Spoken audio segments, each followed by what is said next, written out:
नमस्कार, आप देख रहे हैं तक टीवी न्यूज चैनल में हूं आपके साथ खुशबू।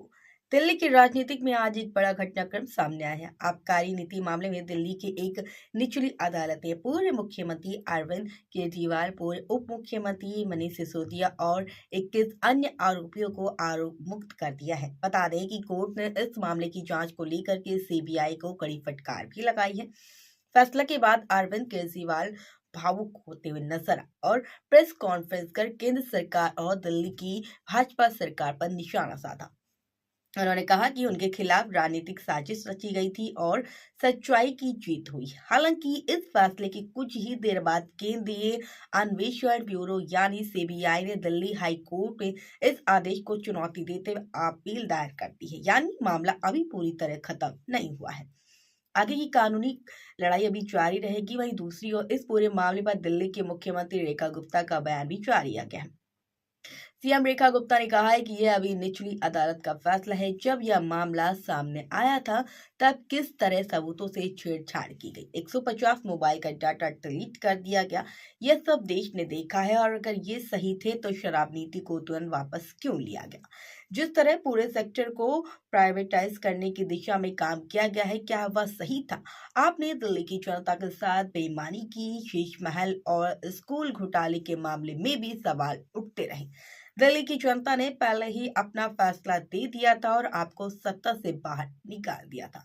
मुझे विश्वास है कि उच्च न्यायालय का आदेश आएगा तो उसमें भी न्याय होगा। आगे क्या कुछ सीएम रेखा गुप्ता ने बताया है वो आपको सुनाते हैं। केजरीवाल और मनीष सिसोदिया को डिस्चार्ज किया है लिकर पॉलिसी वाले मामले के अंदर, इस पर क्या? देखिए, मैं ये कहना चाहती हूँ कि ये अभी लोअर कोर्ट का डिसीजन या उनकी सेइंग्स हो सकती है। और हम सब जानते हैं कि जब ये सारा मामला उठा था तो किस तरीके से सबूतों के साथ उन्होंने छेड़छाड़ करी। 150 मोबाइल जो है उन्होंने ख़त्म करने की कोशिश की, सारा उसका डाटा उड़ा दिया गया।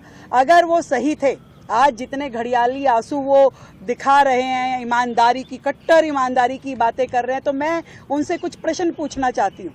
अगर वो सही थे तो क्यों जैसे ही जांच शुरू हुई तो उन्होंने अपनी ये लीकर पॉलिसी को विड्रॉ कर लिया, तुरंत वापस किया? अगर वो सही थे तो ऐसा क्यों किया गया?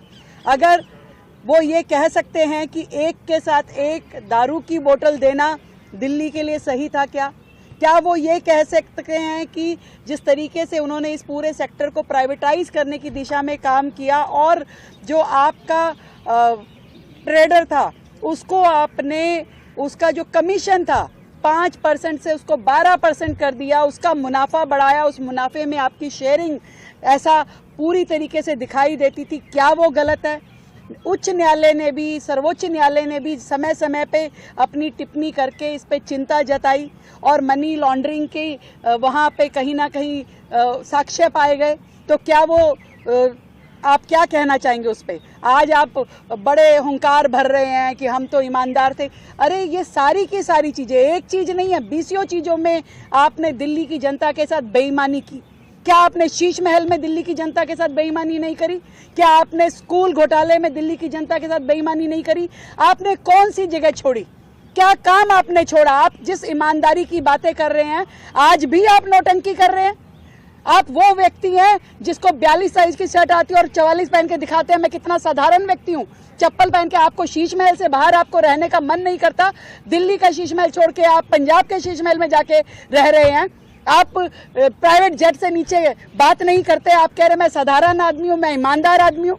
आपने क्या 11 साल में दिल्ली की जनता का विकास किया? आपने करोड़ों रुपए का घोटाला दिल्ली में किया।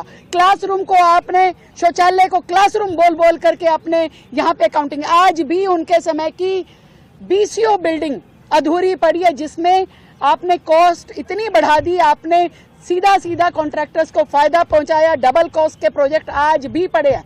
कितनी सारी आपकी योजनाओं में आज तक रोजाना घोटाले निकलते हैं कि जिसके लिए आपने सैंक्शन 10 करोड़ किया और 150 करोड़ का खर्चा हो गया, जिसके लिए आपने सैंक्शन ही नहीं किया और फिर भी सालों तक आपने उसका अमाउंट बांटते रहे और पता नहीं क्या क्या किया। तो दिल्ली की जनता ने पहले ही न्याय कर दिया था, पहले ही आपको सत्ता से बाहर कर दिया, दिल्ली से बाहर कर दिया। और मैं समझती हूँ कि न्यायालय का भी आदेश जब आएगा तो उसमें जरूर वहां पे भी न्याय होगा, दिल्ली की जनता को न्याय मिलेगा और दिल्ली की जनता का जो पैसा आपने गबन किया है उसके लिए भी न्याय मिलेगा।